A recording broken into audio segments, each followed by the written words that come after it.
पुण्यात्माओं भक्तिहीन प्राणी पे उसके संस्कार के जो पाप कर्म होंगे उनके दुख आवेंगे। और पाप कर्म युक्त प्राणी सत्संग के चर्चा सुनाने से भी नहीं सुनता। जिसके पाप अधिक होते हैं वो परमात्मा के वचनों को सुनना पसंद भी नहीं करता। माता पिता ने उपदेश ले रखा है और वो समझाते हैं कि बेटा जा नाम ले, तू भक्ति कर, हमारे साथ चल सत्संग में, और वो नहीं आता है तो इससे सिद्ध है कि उसके ऊपर उसके पाप कर्मों का जबरदस्त प्रभाव है, इसलिए उसकी रुचि नहीं बन रही। और बच्चे पर आपत्ति आवेंगी क्योंकि उसके भाग में पाप कर्म लिखे हुए हैं। यदि वो भक्ति नहीं करेगा तो वो पाप उसको भोगने पड़ेंगे। यदि सत्साधना करेगा तो परमात्मा उसके पापों को हल्का कर देगा, नष्ट कर देगा, तो फिर माता पिता को दुख नहीं होगा। अब उस भक्तिहीन बच्चे पर उसके कर्म की मार आवेगी और भक्ति पर लगे हुए माता पिता भी उसके दुख में स्वाभाविक चिंतित होंगे, उनकी भक्ति में भी बाधा करेगा। और वो बेटी जो परमात्मा की भक्ति कर रही है उसके भी प्रारब्ध में आने वाले समय में कोई ऐसा कर्म दुख आएगा तो परमात्मा नहीं आने देगा, क्योंकि ये पाप नाशक भगवान है कबीर परमात्मा। कबीर अंगारी असी, कबीर बम्भारी असी। कबीर अंगारी माने पापों का नाश करने वाला, पापों का शत्रु, पाप विनाशक, और बम्भारी माने बंधनों से छुटराने वाला, बंदी छोड़ है। तो वो उस बेटी के उस प्रारब्ध के उस कठिन कर्म को, उस पाप कर्म को नष्ट कर देगा, इसलिए वह बेटी सुखी रहेगी। और बेटी सुखी रहेगी तो माता पिता भी सुखी रहेंगे, उनकी आत्मा भी परमात्मा में दृढ़ रहेगी। यदि बेटी भक्ति पर नहीं लगी है, उसके ऊपर आपत्तियां आती हैं तो माता पिता को पता लगता है तो उनकी नींद हराम हो जाती है, भोजन नहीं कर सकते वो उस दिन। तो इसलिए परमात्मा कहते हैं कि राम रटत कन्या भली और साकट बलो न पूत, जैसे छेरी के गल में गलथना जिसमें दूध न मूत। अब जैसे जिस प्राणी के ऊपर पाप कर्मों का अधिक प्रभाव होता है तो उसको परमात्मा की भक्ति अच्छी नहीं लगती। कबीर पिछले पाप से हरि चर्चा ना भावे, के ऊँघ के उठ चले या और बात चलावे। पापग्रस्त प्राणी या तो सत्संग में आया नहीं करे, और आ जाता है किसी के कहने से, प्रार्थना करने से, माता पिता के दबाव देने से, या कोई रिश्तेदार, कोई मित्र, सहेली, सखी, भाई बहन आ जाते हैं। और जिनके ऊपर पाप कर्मों का अधिक प्रेशर है तो सत्संग शुरू होते ही उसको या तो नींद आने लग जाएगी, लटके लेगा जो, या कोई और जिक्र कर देगा अपने मित्र से सत्संग के दौरान ही, उसको पता नहीं के खरपतवार भरा, उसमें खुरापात भरा होता है, वो ऐसे था, वो कैसे था, वो ऐसा कह रहा था। तो वो मित्र तो उसको कुछ ना कह पावे, परंतु दूसरे जो भक्त आसपास होते हैं वो उसको टोका टाकी करते हैं, भाई बोल रहा ना बीच में, आनंद आ रहा है भगवान के वचनों में, परमात्मा की चर्चा में, बोल आवाज़ ऊंची ना कराए, हमने सुनने दे। तो फिर वो क्या करता है, उठ के चल पड़ता है, चला जाता है, वो बैठ नहीं सकता। ये उसके पाप कर्मों का प्रेशर है, दबाव है, जो उसको भगवान से दूर रखे हुए। यहाँ से तो उठकर चला गया और मनमाना की यात्रा में एक्सीडेंट होकर मर गया, वहाँ से कहाँ जाएगा। अब फिर क्या होगा, वो बैल बनेगा, नाथ डलेगी, रस्सा बांध दिया जाएगा। अब अपनी मनमानी नहीं कर सकता, ना समय पर चारा चर सकता, ना समय पर जल प्राप्त कर सकता, ना बोल कर बता सकता मुझे कहाँ दुख है, मुझे प्यास लगी है या भूख लगी है। लगी रहो। तो क्या बताते हैं भगवान, कबीर पिछले पाप से हरि चर्चा ना भावे, या ऊँघ है या ऊठ चले के और बात चलावे, या तो ऊँघ लग जाएगा या उठ कर चला जाएगा, या बैठेगा तो और इधर उधर के गप्पे मारेगा। तुलसीदास जी कहते हैं तुलसी पिछले पाप से, पिछले जन्म जन्मांतर के पाप जो एकत्रित होते हैं प्राणी को, जो प्रारब्ध में मिले हुए होते हैं, उन पापों के प्रभाव से हरि चर्चा ना भावे। जैसे जबर के बेगते भाई भूख विदा हो जावे। जिस प्रकार किसी व्यक्ति को मलेरिया हो गया हो, मलेरिया जबर हो जावे, उसको भूख लगनी बंद हो जाती है, और घर वाले कोशिश भी करते हैं कि ले थोड़ा सा खा ले, सेब खा ले, संतरा खा ले, रोटी खा ले, तो वो खाना खाने की चेष्टा भी करता है, तो उसको वो वस्तु सेब भी कड़वी नजर लगती है, महसूस होती है, वो नहीं खा पाता, छोड़ देता है। अपने आत्माओं न तो सेब कड़वी, न प्रतिदिन आहार करने वाली वह रोटी कड़वी, न काजू किस्मत ये मनुखा दाग कड़वी, लेकिन उस बुखार ने, उस जबर ने उस व्यक्ति के शरीर की व्यवस्था को इतना खराब कर दिया, बिगाड़ दिया कि उसको मीठी वस्तु भी कड़वी लग रही है, कौड़ी लग रही है। ऐसे ही जिस व्यक्ति के पाप गणे बढ़ जाते हैं, उनको राम नाम की मनुखा दाख भी कड़वी लगती है। अब इसका समाधान क्या है? जिस व्यक्ति को जबर हो गया है तो उसके लिए क्या समाधान है कि उसने कड़वी कुनीन खानी पड़ेगी। वो कुनीन की टेबलेट, गोलियां, बट्टी, वो बहुत कड़वी होती है, जुबान पर भी नहीं रखी जाती, और वो कड़वी दवाई खानी ही पड़ेगी जबर मुक्त होने के लिए, रोग मुक्त होने के लिए। वो चाहे इच्छा बने या ना बने, वो फांकी मारनी पड़ेगी गोलियों की, औषधियों की, और कड़वी दवाई खाने से ही वो स्वस्थ होगा। और जब वो स्वस्थ हो जाएगा, जबर उसका समाप्त हो जाएगा, तो फिर देखना वही रोटियां इतनी स्वादिष्ट लगने लग जाएंगी, समय पर भूख लगेगी, चाहे सब्जी भी ना हो। घर वाले कहेंगे इसलिए सब्जी बना देते हैं, तो वो यूँ कहेगा कि नहीं ऐसे दे दे, मुझे तो भूख लग रही है, और लूखी सूखी नमकीन रोटी जो की त्यों खा जाएगा।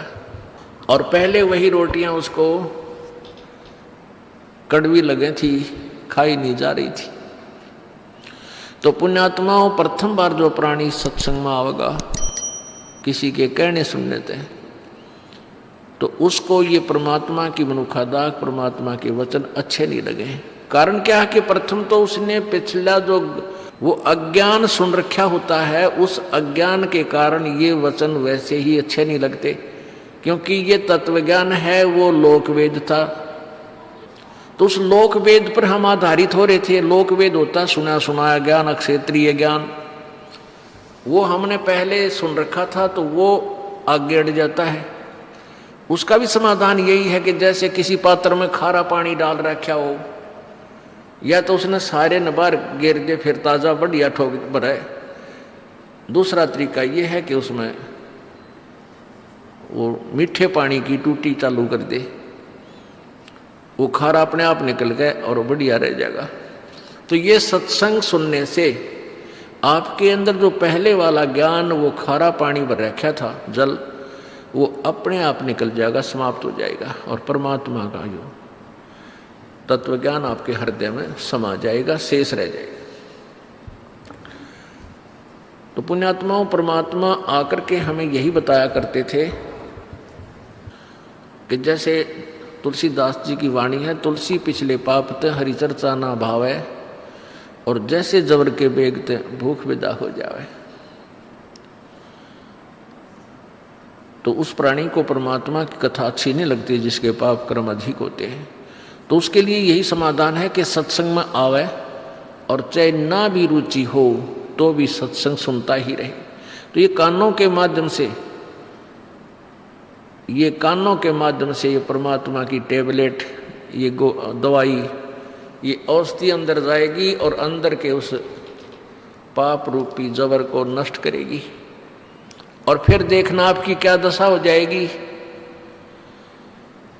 आप सत्संग जब प्रारंभ होगा, सत्संग का के दिन निकट आवेंगे, आप घर पर होगे तो ताला बेली लग जाएगी, हे भगवान कोई बाधा ना आ जा।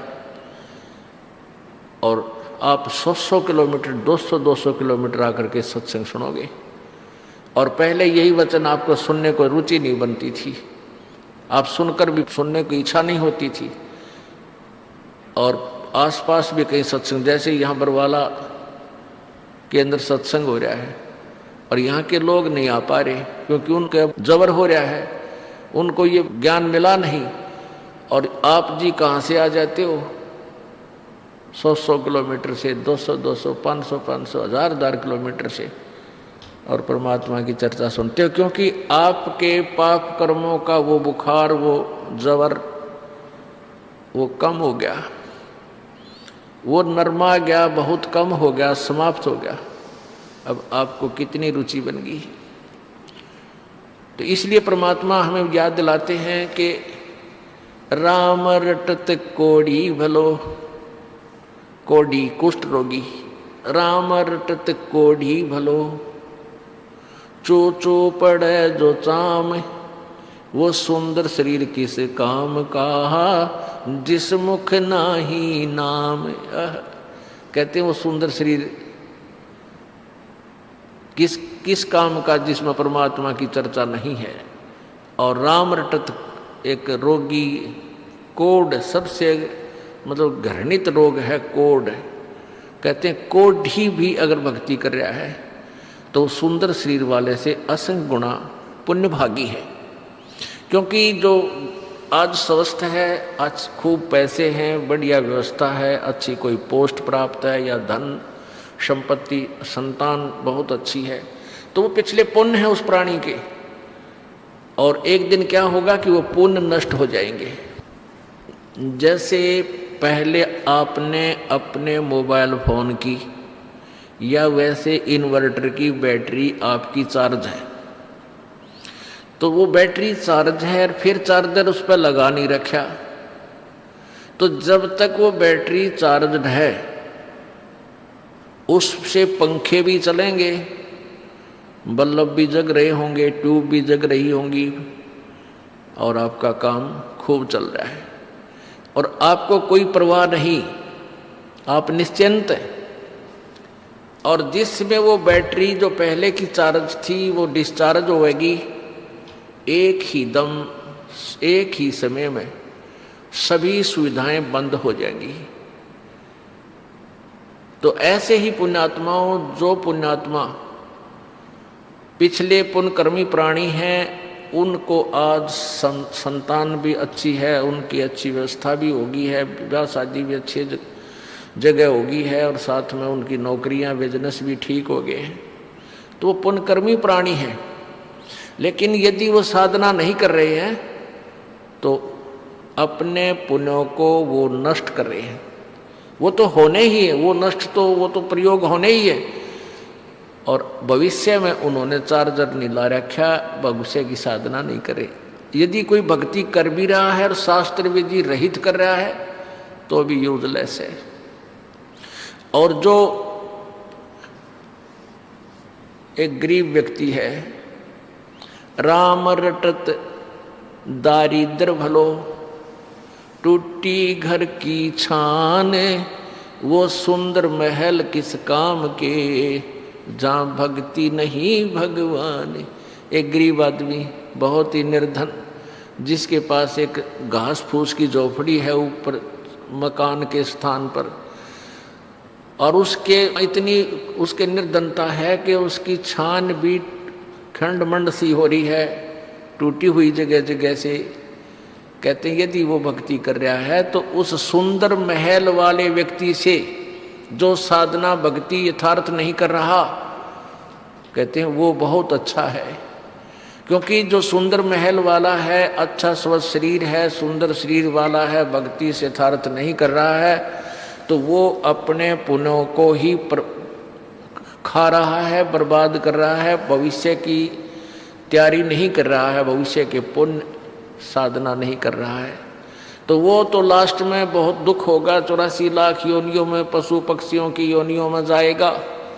और जो आज गरीब व्यक्ति है उस इतना कि उसके मकान भी ढंग का को नहीं और कोर्ट भी लाग रहा हो किसी को, कहते हैं वो अपने भविष्य की भक्ति कर रहा है। और परमात्मा की भक्ति से रोग भी दूर होता है, दारिद्र भी यानी ये टोटा भी दूर होता है। तो एक दिन वो बात भक्ति कर रहा है जो गरीब और दुखी व्यक्ति, एक दिन वो तो सुखी होगा। और जो आज सुखी नजर आते हैं, जो भक्ति यथार्थ नहीं कर रहे हैं, वो महादुखी होंगे। पुण्यात्माओं, सत्संग में आने से हमें पता लगता है कि हम जो क्रिया कर रहे थे ये कैसी थी, ये कहाँ तक ठीक थी। क्योंकि हम जब तक सत्संग में नहीं आएंगे, परमात्मा के तत्व ज्ञान को नहीं सुनेंगे, तो हम अपने कर्मों को, चाहे कोई शराब पीवे है, चाहे कोई हुक्का पीवे है, तम्बाकू प्रयोग कर रहा है, और चाहे कोई डाके मार रहा है, कोई चोरी कर रहा है, कोई और बकवाद करता है, चाहे कोई कसाई का काम करता है, तो उस काम को बुरा नहीं मान रहा हो। यदि उसने बुरा मान रखा हो तो उसने करे को ना, उसी दिन त्याग देगा। तो उसने उस काम, जो कर्म को वो कर रहा है, उसने अच्छा मान के कर रहा है। लेकिन अच्छे और बुरे का तो परमात्मा के विधान की तुलना से पता चलेगा। परमात्मा के विधान का ज्ञान होगा सत्संग में आने से, और वो भी केवल सतलोक आश्रम बरवाला में आने से। अन्य सत्संगों में ये ज्ञान आपको नहीं मिल सकता। पुण्यात्माओं, समस्या यही आई हुई है कि जो भी पुण्यात्मा पहली बार इस ज्ञान विचार को सुनता है, वो ये सोचता है कि ये रामपाल अपने आप को महाविद्वान मान रहा है और अपने बराबर किसी ने नहीं समझता। ऐसी कोई बात नहीं है। लेकिन इतना ये दास दावे के साथ कह सकता है कि तत्व ज्ञान इस पृथ्वी पर, इस ब्रह्मांडों में नहीं है, जो दास के पास है। और कुछ दिन में आप भी इतने सियाणे हो जाओगे, बुद्धिमान हो, इस ज्ञान से इतने परिपक्व हो जाओगे कि आप भी तुलना करने लग जाओगे। ये वचन जो आज आपको कड़वे लगे हैं, एक दिन आप आंखों में आंसू बहाकर कहोगे कि फिर संत ठीक कर रहा था। भक्तों के साथ हुए नए चमत्कार के इंटरव्यू देखने के लिए नीचे दिए गए Kabir ji official interview channel को सब्सक्राइब अवश्य करें। सत साहेब।